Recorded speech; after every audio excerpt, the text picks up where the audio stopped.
G'day everyone. We're looking to start the webinar in a few minutes. We'll just wait for a few more of our registered individuals to join the call.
Good morning, everyone.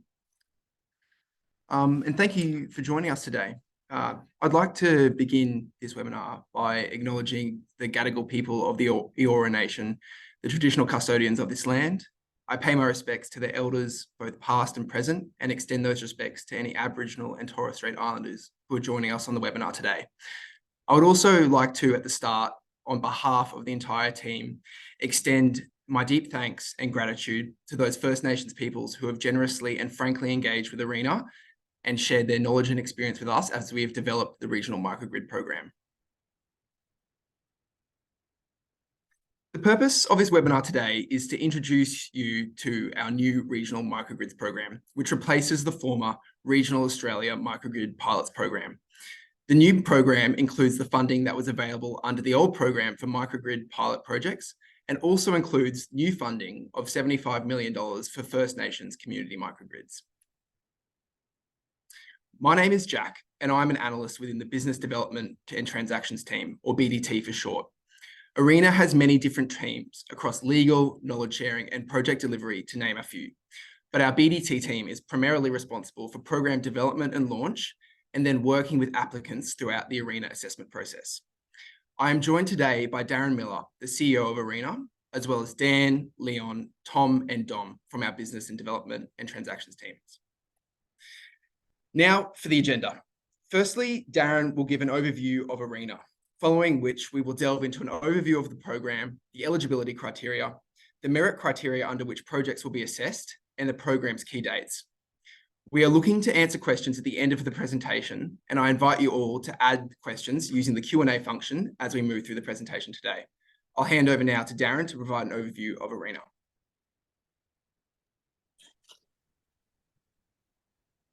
Thank you, Jack. Hello, everybody. My name's Darren Miller. I'm the CEO of ARENA.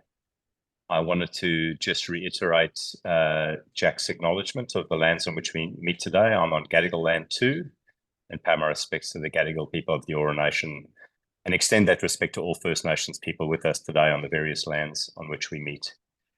As Jack said, I'm going to provide a little bit of intro to ARENA and background, not too long, and just spend a bit of time talking about the very high-level objectives and approach that we've taken to this program, and then hand over to Leon in a few minutes' time. So ARENA is the federal government's renewable energy agency, established in 2012, with the mandate to increase the competitiveness of renewable energy technologies and increase the supply of renewable energy throughout Australia. And more recently, the government has added that ARENA is to help support the government's emissions reduction objectives, the target of 43% reduction by 2030 and the net zero target by 2050. And the Minister has written to ARENA specifically to ask us to work in the best possible way, using best practices with First Nations communities to help with energy issues and opportunities for First Nations people. And that's the key objective that we're hoping to deliver through this program, working collaboratively with all of you. So as Jack said, today we're talking about the new Regional Microgrids program, which encompasses the old RAMP program, which was a generic microgrids program for remote areas, and encompassing the new $75 million of grant opportunity for First Nations community microgrids, all under the one program banner of $125 million against those two streams. And so we're delighted to be entrusted with that and to be working with you to deliver the objectives of that program, which are really to provide cheaper, cleaner, and more reliable energy to First Nations communities, and to ensure that First Nations communities benefit in the renewable transition, even though it is difficult and we're experiencing challenges right throughout Australia in terms of moving forward with renewable energy, challenges and opportunities, but to ensure that all Australians are taken on that journey and are able to benefit from the lower cost, ultimately more reliable and obviously lower emissions energy that is available through these new technologies. Now, we know that the provision of electricity in remote First Nations communities is far below the level of service enjoyed by urban communities in Australia. In communities serviced by the government network service providers, there's the high cost of electricity. That means that homes are frequently disconnected due to lack of credit. And for communities not supplied by government network service providers, the supply arrangements are very disaggregated, and the experience is often unreliable, expensive, and obviously mostly powered by polluting diesel generators. The high cost, unreliability, and inequity relative to Australians living in our major cities and towns is not acceptable. So with this funding, we hope to fundamentally change the way energy is accessed for these communities and make the benefits of the transition to renewable energy available to our First Nations communities in remote locations throughout Australia. And so through this program, we can support a reduction in the cost of energy for First Nations communities. We can also empower First Nations communities to directly participate in their electricity supply arrangements, and we can improve the social and economic opportunities available to First Nations communities. Now, we know there's lots of questions and concerns, many of which have come up through our consultation and which we're well aware of, and I wanted to address some of those now. There's the question of whether ARENA is the right agency to deliver this program. And while ARENA has significant experience delivering renewable energy projects around Australia, we acknowledge that we don't have significant experience in developing and supporting projects to deliver essential services to First Nations communities. That's very clear. Our response is that to improve our capability and capacity to deliver this program, ARENA is going to be appointing a First Nations community benefit advisor to support the ARENA team and the ARENA advisory panel as we work through this program. Additionally, ARENA will undertake a separate process to seek First Nations renewable energy experts to join our advisory panel. And given that this is new territory for ARENA, we've undertaken extensive consultation, engaging with First Nations focused organisations, community representatives, and many other stakeholders. And this is not a one-off consultation. We're going to continue to engage with agencies and organisations throughout our journey on this program, and as we hope to deliver the benefits that we all aspire to. There's the question also of whether communities will benefit from this work. And to ensure that the communities will benefit and that these benefits are passed through to end users and the energy consumers at the end, a mandatory community benefit plan will be required to accompany applications. And finally, just for today, there's the question of whether we've set the bar too high. We know that there's a minimum grant application of $1 million in this program, and we also know that $75 million, while being a lot of money, is also entirely insufficient to see the full problem solved. And our view is that we really need to operate at a reasonable level of scale so that the learnings that we can accrue through these programs can be made more available, that ARENA can be efficient and effective in the way we deploy the funding.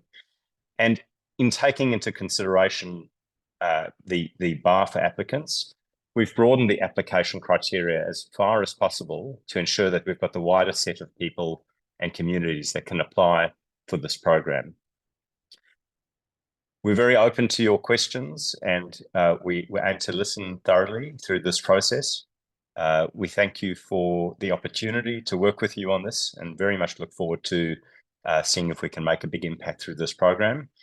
And with that introduction, I'm going to hand over to Leon and the team who are going to run through further details, and look forward to your Q&A towards the end. Thank you.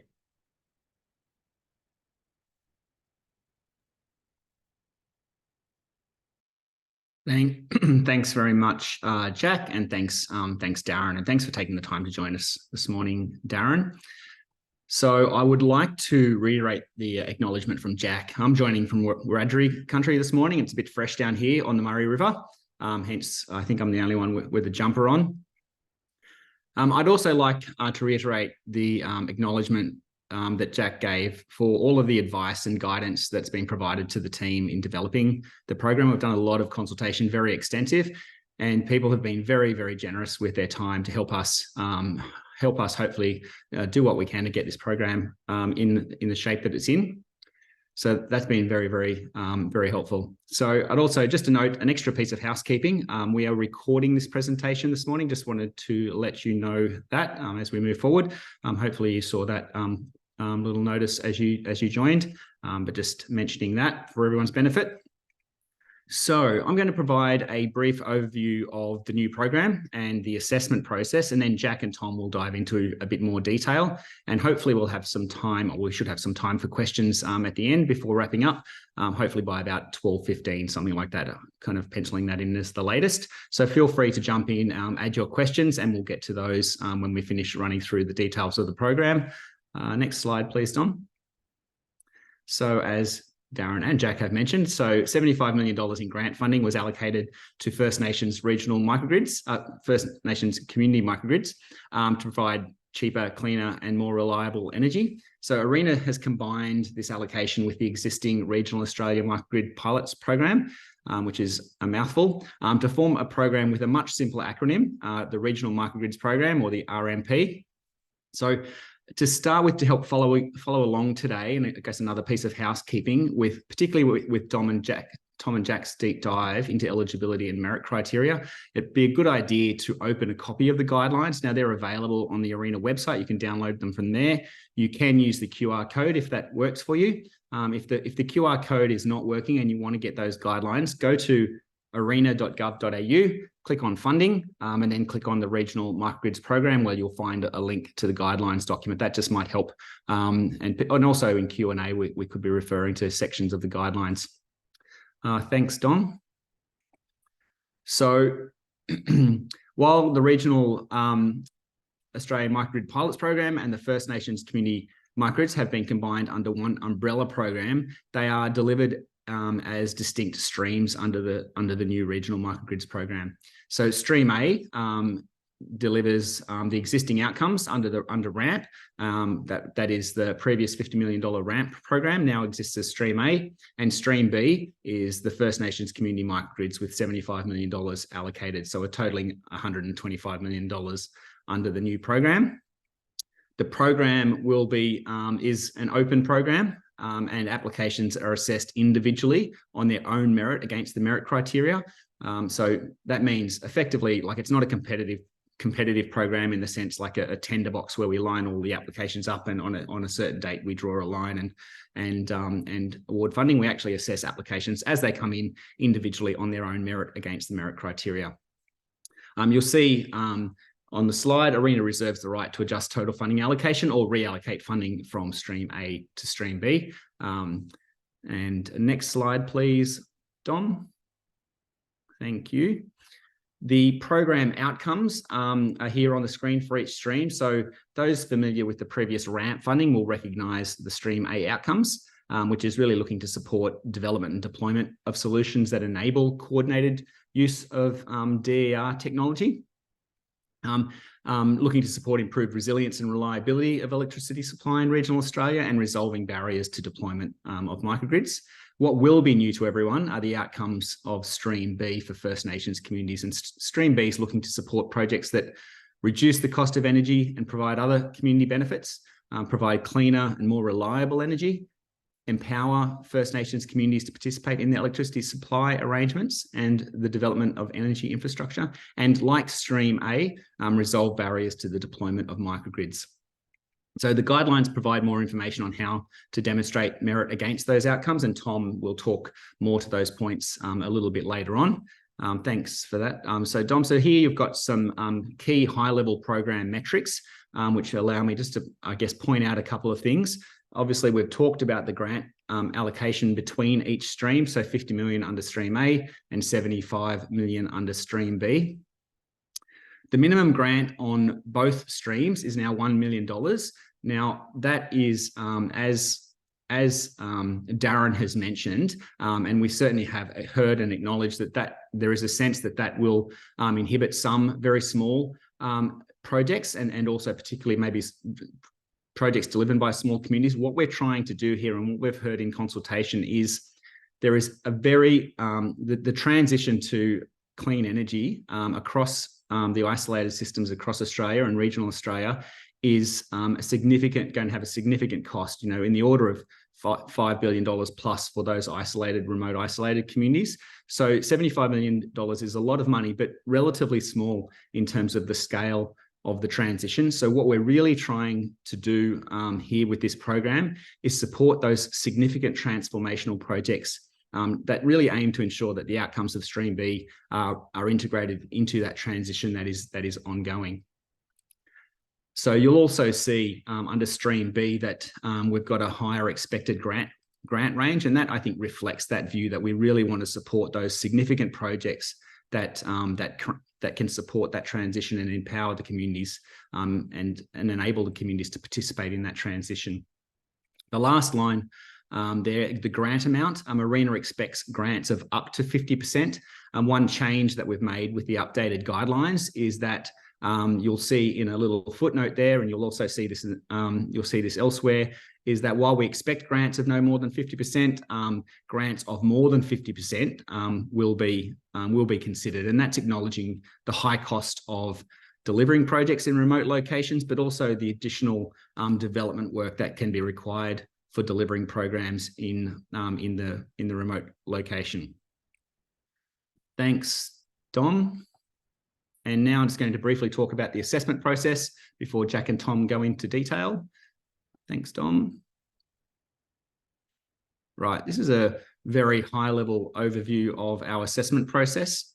The program application, it's done in 2 stages. The slide suggests that the process starts with the submission of an expression of interest, but in reality, the process really starts with engaging in the ARENA team, and I strongly encourage all applicants to contact the ARENA team, which is the team you see on the webinar, to discuss a proposal. We work collaboratively with applicants to help them understand the requirements and expectations of an EOI before you submit. So we're not helping you design your project, but we're helping you, I guess, interpret your project in such a way that it aligns with the needs of the assessment process. So the expression of interest process submission goes to the ARENA advisory panel, the external ARENA advisory panel, and the ARENA advisory panel make recommendations to ARENA, and that recommendation could be, we love this project, recommend it goes to full application. We really don't like this project, we don't recommend it goes to full application, or something in between where we're looking for more information or clarification. Darren mentioned the appointment of a process to appoint additional First Nations energy experts to the ARENA advisory panel. So that process will be undertaken so that ARENA advisory panel has those resources to support the assessment of these projects.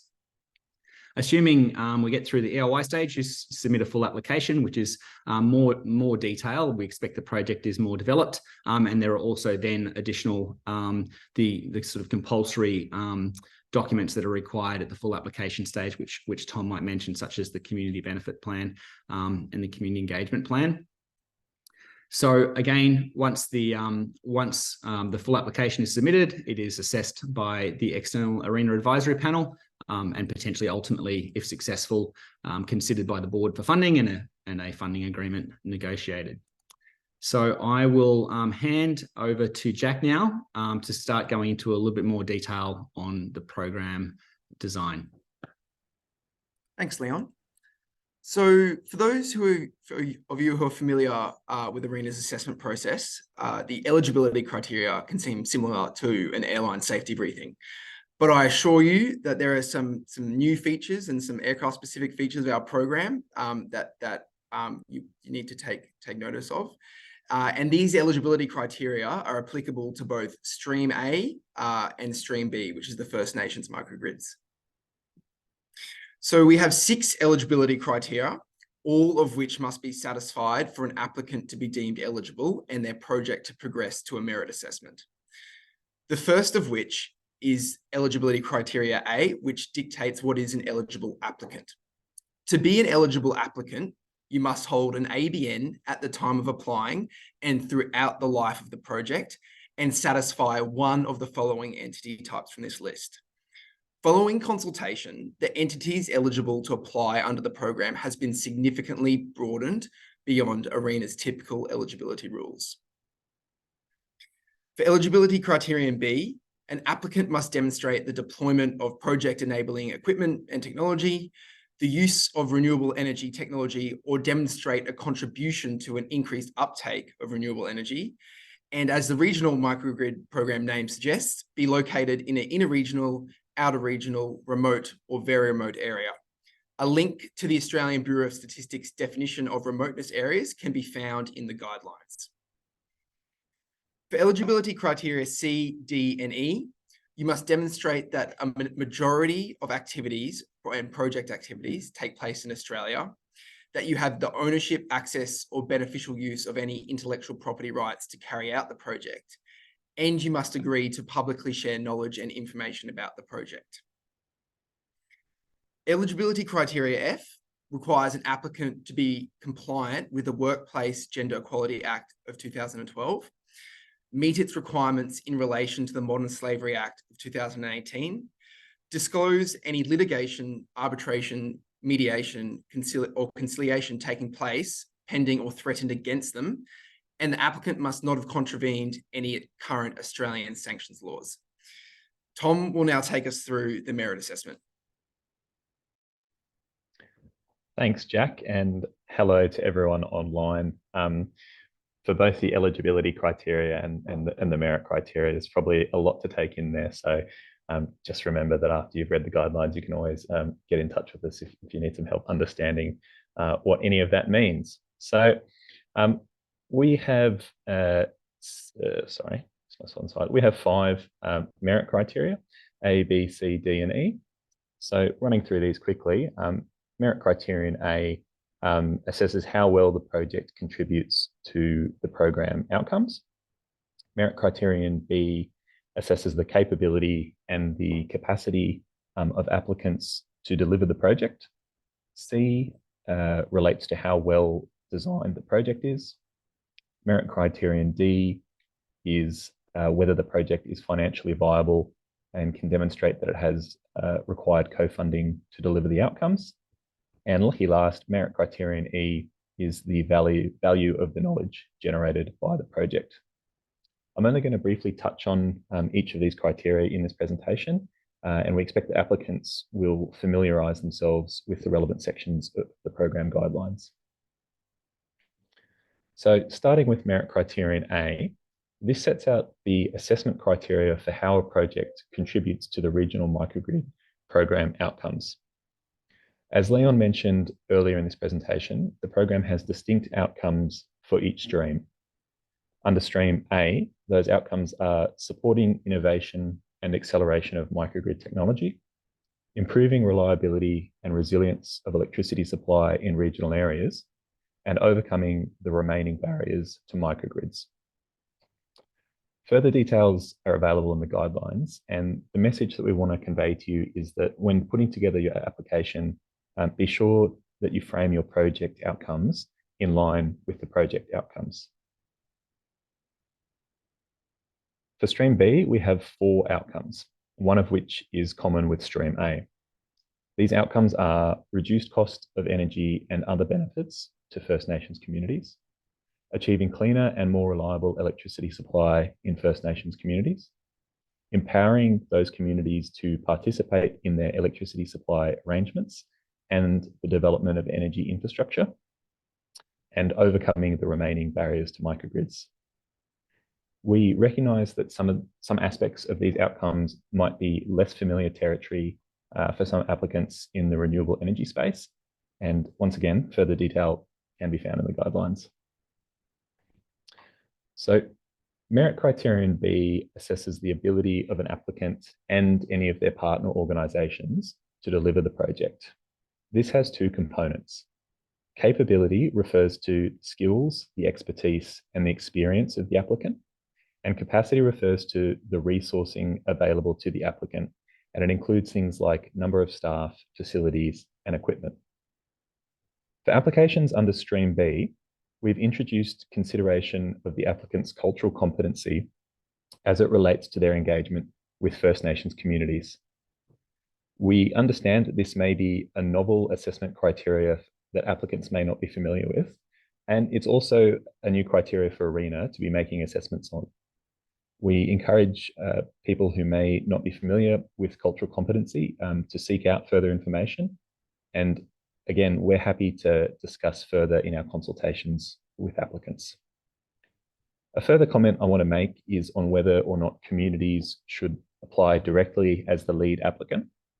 While we absolutely expect that communities will come forward as project partners and stakeholders under both Stream A and Stream B, we've heard in our consultation that for the vast majority of communities, the development and deployment of electrical infrastructure will likely be beyond the resources of a community organisation.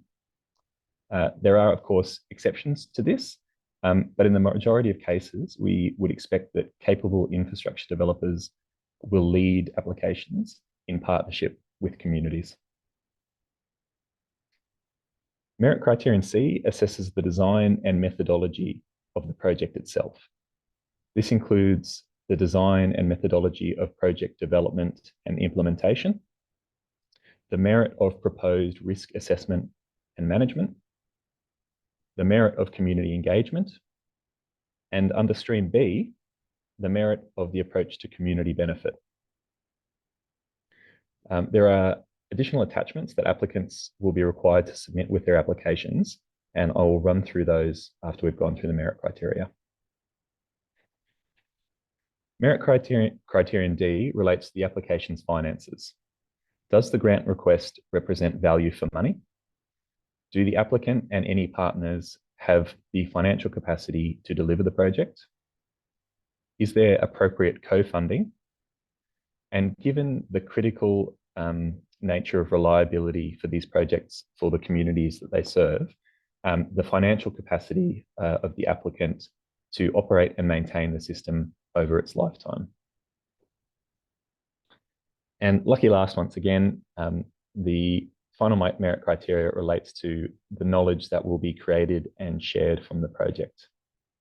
This criteria assesses the value of knowledge sharing in contributing to the program outcomes, its suitability and utility to the intended audiences, and the method by which the knowledge will be collected, interpreted, and shared. Again, we have an additional metric for applications under Stream B. We know that access to high quality information can be a real challenge for some First Nations communities. And what we are asking here is for applicants to demonstrate how knowledge sharing from the project will reach these communities to help them achieve greater participation in their electricity arrangements. So there are a number of optional and mandatory attachments under the program, which differ between Stream A and Stream B, and also between the expression of interest stage and the full application stage. At the expression of interest stage, we require a relatively light touch to allow people to put an idea without, I guess, going through too much development works. So in addition to the application form that applicants will fill out through our online portal, it is mandatory to include a project plan and financial model for both streams at the expression of interest stage. Applicants can submit other optional attachments at this stage, and it's expected that information on risk management and community engagement will be part of the project plan or the application form at EOI stage. At the full application stage, in addition to those attachments, we also require a risk management plan, a community engagement plan, a statement of compliance with the template funding agreement, which you can find on the program webpage, and a knowledge sharing plan. Under Stream B, we also require a community benefit plan, but note that this can be combined with the community engagement plan. So that's it for the merit assessment and attachments, and I'll hand over now to Dom to wrap us up.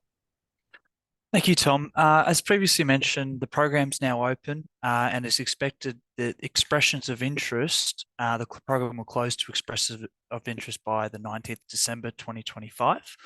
All the documents we've discussed here today, along with any other useful reading materials, can be found on our website under funding under the Regional Microgrids program. We strongly encourage applicants to please read through the guidelines and the FAQs in detail before submitting questions to the Microgrids mailbox, which the address you can see right there. And just noting that ARENA reserves the right to publish any of the questions to the general questions and answers that we get in an updated FAQ document. I'll now pass back to Tom and Leon to handle Q&A. Thanks very much, Dom. So we've got a couple of questions just coming in on the Q&A. So if you've got anything you want to ask, feel free just to drop them in now. There's not too many there, so we might be able to wrap up relatively early. One that has come up a number of times through consultation, so I might just talk to that one now. It has been mentioned by Darren in his introduction, but it is very, very important. So I just really want to reiterate that, and that is, you know, we've had, while we've got experience in delivering or supporting renewable energy projects and programs around Australia, we acknowledge that we don't have significant experience in supporting projects that deliver essential services to First Nations communities. I say we acknowledge it. In fact, we've had it pointed out to us on a number of occasions. So, you know, and despite our best intentions, it's a valid point. So to reiterate Darren's comments on the actions that we're taking, just to help you understand what they actually mean. So based on the consultation, ARENA will be appointing a First Nations community benefits advisor to support ARENA. That's the team you see on the screen and others, and ARENA's advisory panel. So what that means in practice is through that assessment process that you saw, the two chevron charts on the screen, when we are engaging with applicants and we're receiving material, say the community benefits plan, the community engagement plan, we will have a specialist advisor to help us assess the appropriateness of that material for the relevant First Nations communities. So that's in practice how that works. They could even be advising the advisory panel in a panel session. So that's step one. So very much practical. They'll be engaged as required through the process. And the second one is those ARENA advisory panel appointments. So how the ARENA advisory panel works is they meet once a month, assessing expressions of interest or full applications. Usually we have usual process is 3 panel members are allocated to each assessment. So we're looking to add, we will be adding capacity to the ARENA advisory panel, specifically looking for First Nations energy experts, and that will be First Nations people, or organisations. So that the first process is underway, and we'll undertake a separate process for the ARENA advisory panel appointment. So that's what we're looking to do there. And secondly, reiterating the other point that comes up a lot, and that is the concern that the program will effectively be passing money to to states, the state government-owned corporations, and that communities can't participate in the program. So we've heard that come up quite a bit. So a couple of things. We have broadened the eligibility criteria, so there's a much longer list of eligible applicants. Now that's to ensure that we're not excluding a type of organisation that might be an applicant. So if you look in there, you'll see a broader list. Please have a look at that list. For example, specifically added land councils and a number of other types of organisations. So that's one part. But I probably would also say that in those locations where, you know, a state or territory entity provides electricity, it's likely that that entity will be a key player in some way or another, and in a proposal, and the role will vary in each jurisdiction. So we've included a requirement for the applicants to demonstrate how the communities benefit, both financially and non-financially, from the project. You'll see guidance on that in the guidelines, and that should be captured in the community benefits plan. The second part of the issue is the minimum threshold set out in the guidelines. So we've put a minimum grant amount of $1 million, but really have an expectation that grants would be, you know, higher than $5 million. We're really looking for, you know, it can be a single project. It doesn't have to be led by, you know, one of the government electricity providers. It could be led by, in conjunction with the community, you know, a capable project developer, or someone who's capable of developing that kind of project. But we're looking for a project that really has the ability to demonstrate significant change for either an individual community, or even looking for projects that are supporting demonstrations across multiple communities. You know, there are a very large number of communities out there. So, you know, it could either be in those locations that are have electricity supplied by the state or territory electricity provider, or not. So, for example, in homelands, there are a number of service providers supporting homelands across Australia. So, just want to give you a breather there. Is that? Sorry, Tom, what was that? I was going to say I might give you a breather there, and I'll perfect. jump in with some of the questions coming in. Good. I've got about a half dozen here, and they're streaming in, so keep those coming. The first one is, can you describe the co-funding level requirements for each of the streams? So in all cases, ARENA seeks to provide the minimal amount of funding to achieve the project outcomes. So when putting together the financial models and putting the case forward, it's about demonstrating what the investment decision is, or what the business case and what the gap is that needs to be filled, you know, by a grant, enable for the project to be delivered and the outcomes to be achieved. And that will depend totally on the circumstances of the applicant, the project, and what the business case is. Question is, what is the definition of a First Nations community? So we have set out what that is for the purpose of the program, and we've just taken a very broad interpretation of what that might mean. You can find that at the end of the guidelines in the glossary, but it's simply communities of majority Aboriginal and or Torres Strait Islander persons. Another question is, how would startup organisations be assessed on the competency and experience criteria? So they'd be assessed just the same as anyone else who applies. So demonstrating the relevant skills and experience and resourcing, so the capability and the capacity to deliver the project. Another question is on the intellectual property. So the question is, what's how does ARENA consider the protection of IP in regards to its knowledge sharing? This is really standard for us. We fund lots of projects that might have sensitive IP or commercial arrangements, and that can be managed through the funding agreement process, having an IP management plan, and there's room to have carve-outs for things that are sensitive and that can't be distributed to the market. We've got a couple of questions asking about whether bundled applications or multiple locations will be accepted. Absolutely, we think and we expect that applications will come forward proposing a program of sites, a program of communities.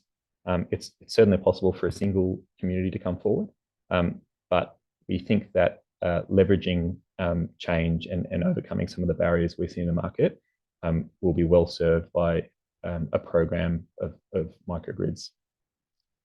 I've just got two more, Leon, there, and I'll hand back to you. Another one there on multiple communities. So another question here, in the event that ARENA sees multiple parties or multiples of expressions of interest for a particular location, is there a mechanism to connect to the various applicants to see if they could work together? And the great news is we can do that. We have a function of collaboration set out under the program guidelines. So where appropriate, And if the applicants would like, we can arrange introductions between different parties to talk through how they might work together. And certainly noting some of the disaggregated nature of the provision of service in these communities, we are hoping that different applicants responsible for different parts of the electricity supply arrangements will work together. Leon, might hand back to you to answer a few of them. Okay, great. Thanks, Tom.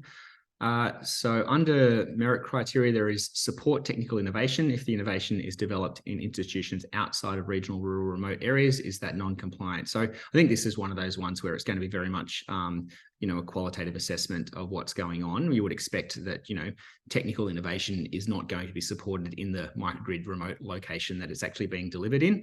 However, the project should actually occur. The actual demonstration, the microgrid demonstration, should be occurring in that remote location or regional location as per the definition as Jack pointed to. So probably the answer to that in specific detail is something that we'd talk directly about. Is grant funding from state governments acceptable as a co-contribution? Yeah, this is one we often get as a question. So we understand that co-contributions can take the form of state government grant funding. There's a couple of things we look at when that's occurring. So our contribution has our own view of what our maximum percentage contribution is. But depending on what the project is trying to do, let's say the project is trying to overcome barriers and make microgrids, commercial in their own right. If that's, we do this project, that's the outcome. Well, then let's say ARENA's putting in 50% and a state government is putting in 50%. There's a couple of questions there. This is clearly very far away from a commercial project. What does this project actually do? So that's kind of a qualitative question.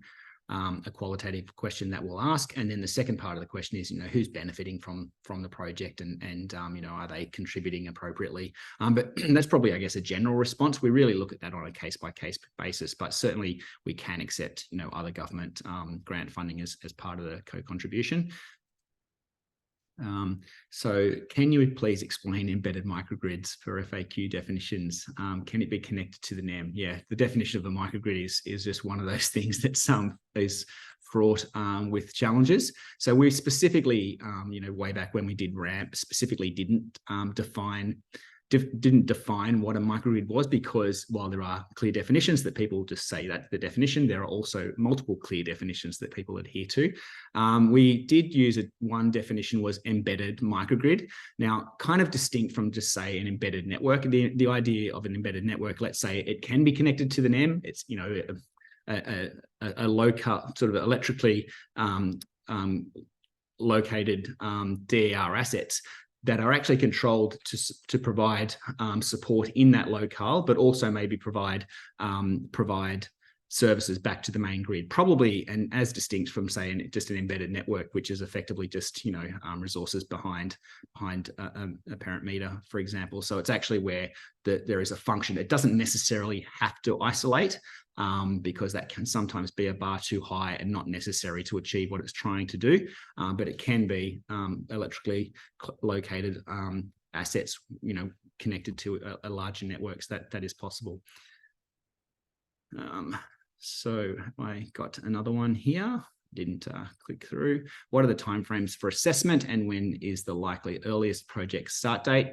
So basically the program is open now, so you can submit, you start talking to us and move forward with submitting an EOI as soon as we're ready. So that's step one. That time frame, and this really depends on how developed the projects are, and I suspect that some of the projects will be early stage, so it could take much longer. But that process from submitting an EOI to executing a funding agreement is at 6 months, and probably that could even be optimistic. So, I would say talk to us about where you're up to, but, from when you're ready to submit an EOI to executing a funding agreement, it really is at best 6 months, potentially longer. I'm not sure if you've got any other ready to go, Tom. I can hand the microphone back when I look at the list again. I'll jump in and do a couple. So one question is, how does ARENA funding affect the ability to receive other funding or renewable credits like small technology significance or large generation significance? We can't advise on whether our funding would impact some other entities' sources of funding. Certainly STCs or LGCs generally I don't think are affected by funding that might come from ARENA. But if you were, say, getting funding from another grant program or funding source, they may have restrictions about the amount of grant funding that could be received. And a related question is about, I've lost it. There we go. If a corporation has secured state funding for a project, can this go towards some of their contribution for co-funding to the project? In the general case, yes. So ARENA has supported projects where ARENA puts in money and there are other sources of funding. Maybe it's state government, maybe it's the Clean Energy Finance Corporation. We are interested in looking at those projects which then may have a very high percentage of grant funding, about how they move forward commercially, because there's just such a large gap between between achieving a sort of commercially viable project. Another question is there merit in reducing utility costs, but tariffs remain the same? Universal tariff, so communities may not see financial benefits. So definitely something that we heard a lot in our consultation, and the challenges that CSOs or universal tariffs can create because communities will have the same tariff. We've adopted a much broader interpretation of what community benefit might look like in the program. So even if the tariff stays the same, it could reduce, do things like reduce consumption, or provide special solar stacking tariffs, for example. But also there's lots of different ways to provide benefits to communities, both financial and non-financial. So we've provided a bit more information on what that looks like and what we might see in the program guidelines. Do one more, Leon, and then I'll hand back to you. So at the expression of interest stage, does the application have to be based on an actual township or community, or can it be a notional typical town without a developer community MOU or agreement in place? I'd say probably not. We don't want to see a project come that's just thinking about some conceptual town. Microgrids as a piece of technology are incredibly bespoke and are solving a specific problem in the place where they're installed. But more to the point, we've set up this program with the expectation of significant community engagement, of partnerships with communities and with communities helping steer what the project looks like. And so it probably would be quite difficult to progress through an EOI if a community had not been involved or identified, particularly under Stream B.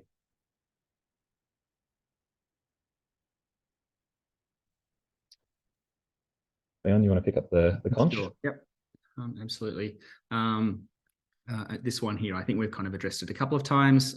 So just another angle, but similar response. If an Aboriginal corporation has secured state funding for solar microgrids, which are insufficient to develop the project fully, can they count this state level grant as part of their 50% contribution? So I think we've kind of covered that quite a bit, where we'll consider state government contributions as part of co-contributions, again, with the caveats that both Tom and I have mentioned on previous answers.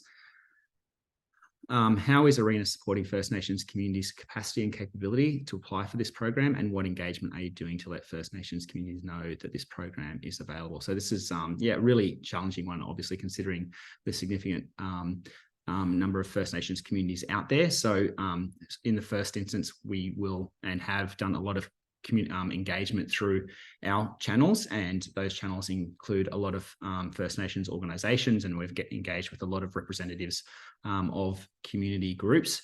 Now, in some cases, it's not necessarily appropriate for ARENA to go and engage directly with the communities. What we're looking at doing, and I think probably a good example of this will be, say, for example, the homelands, and the homelands are a very disaggregated have very disaggregated supply arrangements. We are certainly looking to have information about the program delivered via the service providers. In many cases, Homelands have nominated service providers. So whether it's the Northern Territory Homelands program, or whether it's the program managed by NIAA. So certainly looking at those channels. So that would be advising communities and helping them be aware of the program. Now, regarding, I guess, supporting First Nations communities' capacity and capability. So what we won't really be doing is actually developing a project for the community themselves. So, our role is to assess the applications. We'll certainly collaborate with applications, and we provide as much, lots and lots of time on helping both the community and, I guess, the people supporting the community to develop a project, understand how to interpret their project, how to develop the expression of interest to work with ARENA. But because we're assessing those projects, we can't both be, I guess, the project developer and the assessor on the project. So it is certainly something we're conscious of, trying to make sure that the message is out there. And we've done lots of consultation. I would also reiterate, while we've done lots of consultation, we certainly don't think that is, the end of the job. We really are open to continue to talk about what we can do with this program and challenges out there. Certainly, invite those kinds of discussions where that's appropriate. Okay, so all right, Tom, I'll hand back to you. It looks like you've got a few there. So we're getting through the questions, everyone. I've got the last 3 here. So if you've got anything else, any burning questions, be sure to add them in. Otherwise, we'll probably wrap up fairly soon. So there's a question about the need to demonstrate commercial viability, and then considering that, how important is it that the project demonstrates that the communities themselves are benefiting from the commercial operation of the project? So these are really hard, really expensive projects, and in many circumstances, we're seeing that these are not commercial prospects without some kind of grant or concessional finance for remote microgrids. We're hoping through this program that we move the dial towards more commerciality, but we understand that the benefits to be had here are very thin between the huge subsidies that are already provided in lots of cases, and so it will depend on the project, the scale of it, where it is, who's involved, and we are just looking to see, I guess, a sharing of the benefits, not just as a straight pass through to the developer, but also that the communities are having an appropriate amount of that benefit, and that's something that the communities themselves, should be having input into. There's another question here about, are you looking for a particular technology readiness level?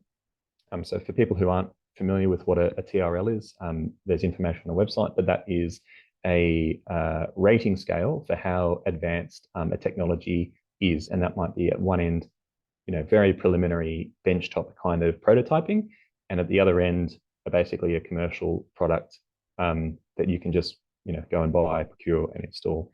So we haven't established a formal TRL level here like we have in some other funding initiatives.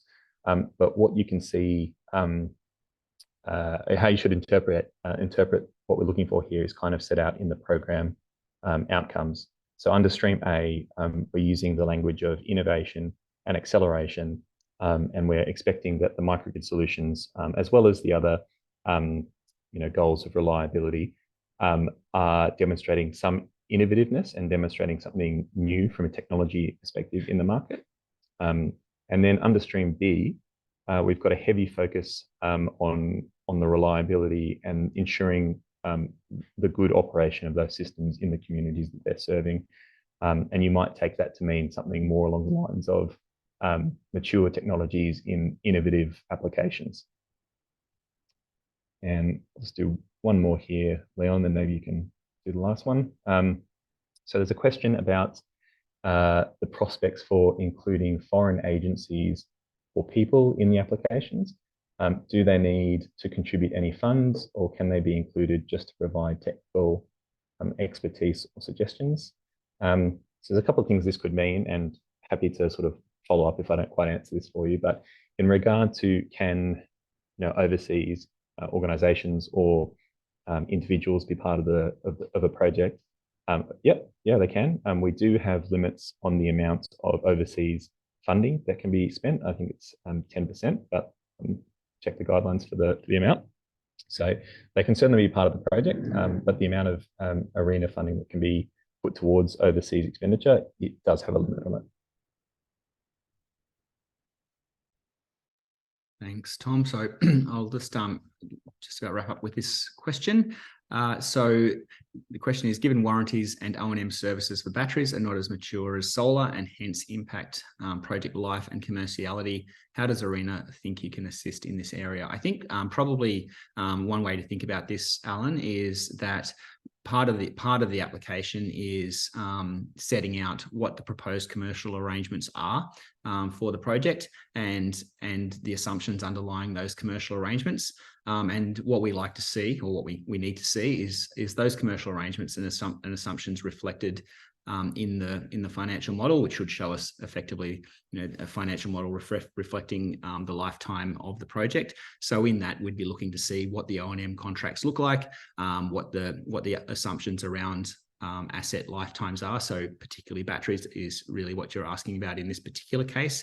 And what we're expecting to see is that those expected lifetimes are appropriate and reasonable in the assumptions and the project plan, in the commercial arrangements, and reflected into the financial model. So that financial model will be what the applicant uses to show us how they've worked out what the grant request is. So if there is an assumption that there's either a higher risk of using a particular technology, or there is a conservative assumption underlying battery replacement assumptions, that would ultimately be reflected in a higher grant request, or probably reflected in a number of things. So it could be a higher grant request, and we would interrogate the appropriateness of those assumptions and therefore the consequences for the grant request when we're looking both at the EOI stage and at the full application stage. I hope that answers the question. As I said, ongoing consultation process. There's FAQs online, and we update those from time to time. So feel free to send a question in or get in touch to ask any questions. So I think that concludes the Q&A, which is good, just about on time for 12 o'clock, so we didn't have to go over. And I think I'm handing back before saying goodbye. So am I handing back to Dom? Is that right? What, Jack? Yeah, no, thank you everyone for attending, and we'll, as we've answered in the Q&A, that we'll be putting this recording up in a future date on our website. Thank you. Thank you all.